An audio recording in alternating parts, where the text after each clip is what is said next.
5 seconds to go.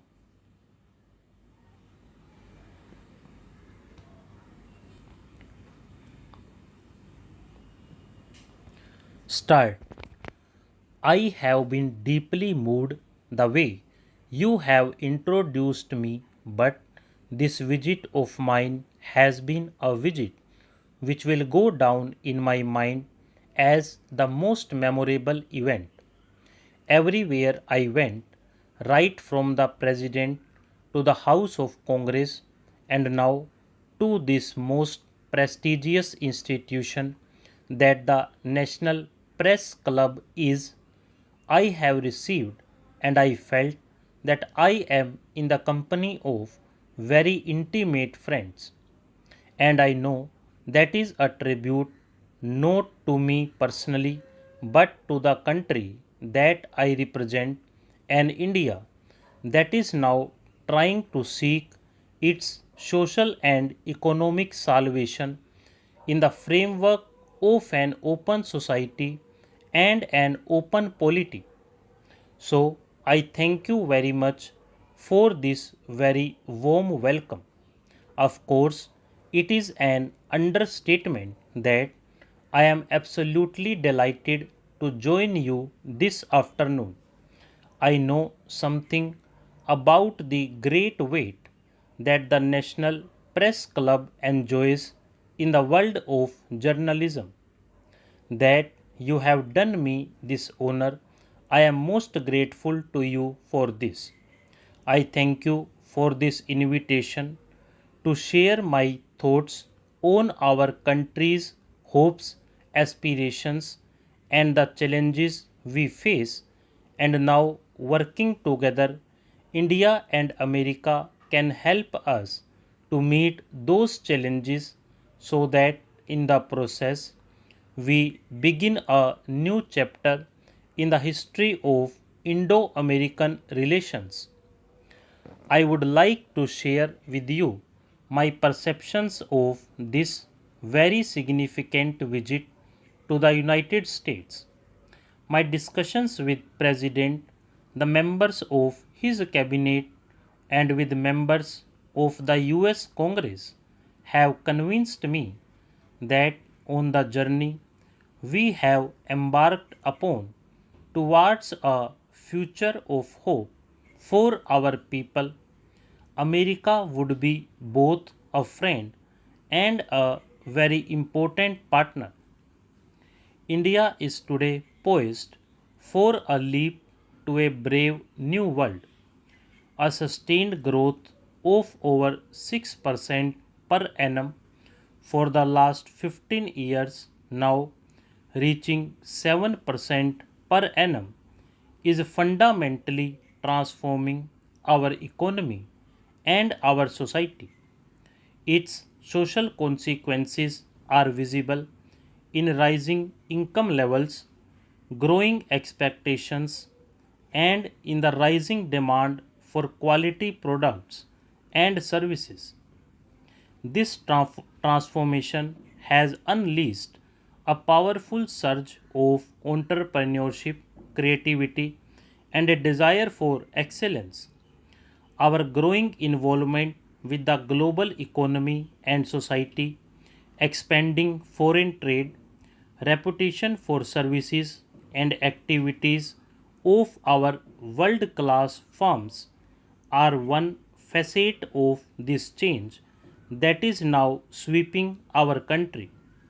We strive to address the needs of every citizen, ensuring their education and well being, and giving them a decent livelihood. On every score, their demands rise as each year's achievements become the benchmark for forward movement the next time. Basic needs of all have to be met even as more ambitious hopes of the aspiring are realized. Sustaining growth impulses has to be accompanied by policies aimed at ensuring that change is sufficiently inclusive and benefits of development are indeed available to all our citizens. In the past, our ties with the United States have benefited India greatly. Yesterday, when I addressed the members of US Congress, I recalled with gratitude the contribution that the United States had made in ushering in the Green Revolution in our country.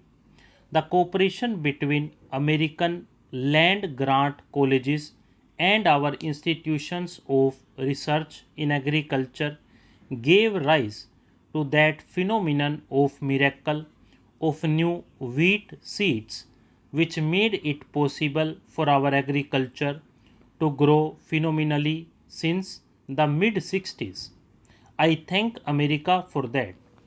We now seek to build on that past tradition of working together while forging a new partnership with the United States. This new partnership is focused on greater business to business interaction, cooperation in the field of energy, in agricultural research and agribusiness, in new technologies, in educational networking, and in building new frontier science capabilities. The 21st century probably will be a knowledge intensive century. India and the United States can be very valuable partners in the management and ushering in of the new knowledge society that is on the horizon. Much of my discussions with President Bush were devoted to what the India US relationship had to offer in the fields of infrastructure, energy, and the field of knowledge creation. I believe that American interests are well served by a stronger and more modern Indian economy. Many of the initiatives that we announced yesterday on agricultural research, on nanoscience, or on innovative technologies reflect this shared belief of the President and myself. I am convinced that steps that we have taken will lead to a long term partnership between India and the United States to our great mutual benefit. Access to energy resources is an issue of particular importance to our relationship, and our newly constituted energy dialogue is focused precisely on this issue. Our current dependence on hydrocarbons will have to be diversified in favor of a broader energy mix. I discussed with the President prospects for the resumption of our cooperation on civilian nuclear energy. The United States, I believe, is not only cognizant of our energy requirements but appreciative of the role of India. Stop.